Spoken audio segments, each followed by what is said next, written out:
He's the one who placed it in you. So why do we fight so much over things that don't matter? Why do we live in fear? Most people don't prosper, not because of bad luck, but because they live trapped by limiting thoughts. Speaking of luck, have you ever heard the idea that the strongest sperm is the one that wins and creates life? Well, that was recently debunked. Scientists discovered that it's the egg that chooses. And look how this aligns with what the Bible said thousands of years ago. From your mother's womb you were chosen. It's not the strongest that survive, but the chosen ones, those with adaptability. They know that one way or another, things will happen.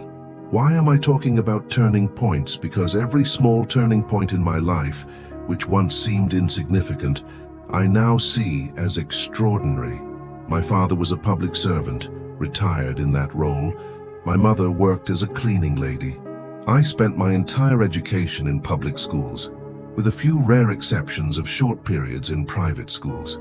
Throughout my childhood and teenage years, I attended 13 schools and lived in 18 different houses. What I want to show you is simple.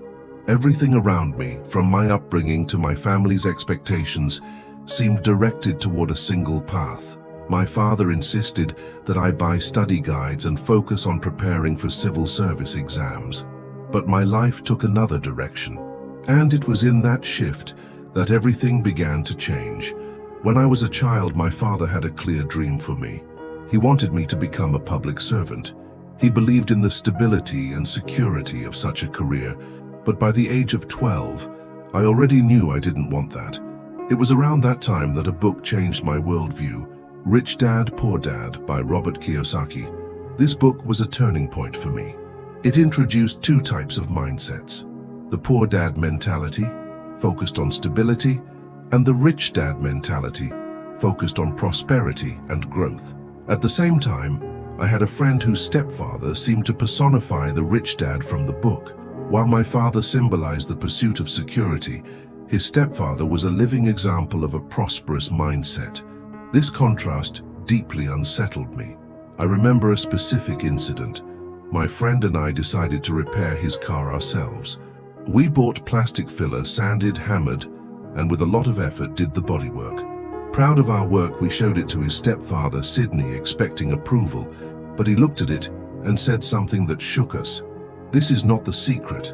I was confused. I thought, does he know so much about bodywork and painting? But he continued, "There's no blessing in what you're doing. You need to grow, so you can afford to pay skilled people to do this. Because what you've done will turn out poorly, and you need to become great at something that truly matters." At that moment I was angry. I felt like he had crushed our morale. But years later, I understood what he meant. He was teaching me that you need to excel at something significant, so you don't have to rely on activities that aren't your calling. And interestingly, my friend from back then now owns companies that generate more than 100 million reais per year. And me? I built businesses that have reached billions. That lesson was fundamental to me. At the time, I swore I'd never do that kind of work again, so great was my anger. But over time, I realized the power of that lesson. I started my journey earning $240 per month. My path wasn't easy, and many times it felt impossible. When I started doing live streams, no one watched. I'm not exaggerating. In many of my early live streams, there were two people. One stayed silent, and the other was my best friend once, who insulted me. He'd say, "You're not famous, stop doing this." That almost convinced me to quit, but I'd look at that silent viewer and think, I'm going to keep going for the one who's silent. And when a live stream finally reached 15 viewers, I'll admit, I freaked out with happiness.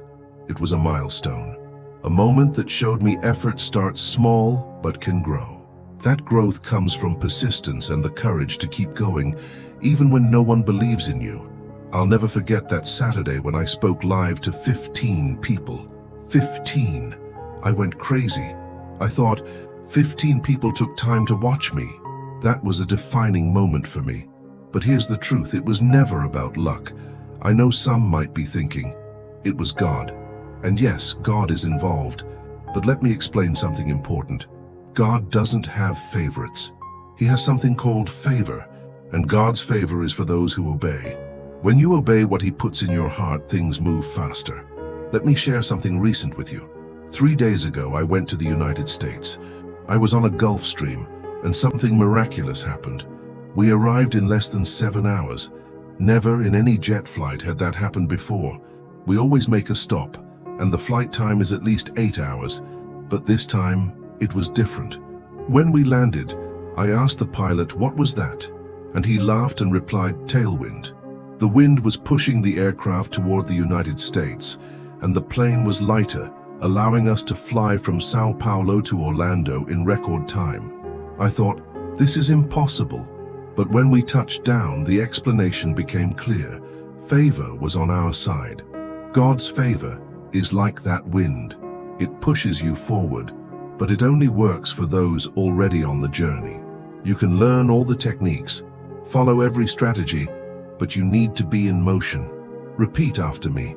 God will do everything for me, except my part. Favor doesn't lift the plane off the ground. It doesn't take you to the airport. It only pushes you if you're already in the air on the journey. And that's the beauty of divine favor.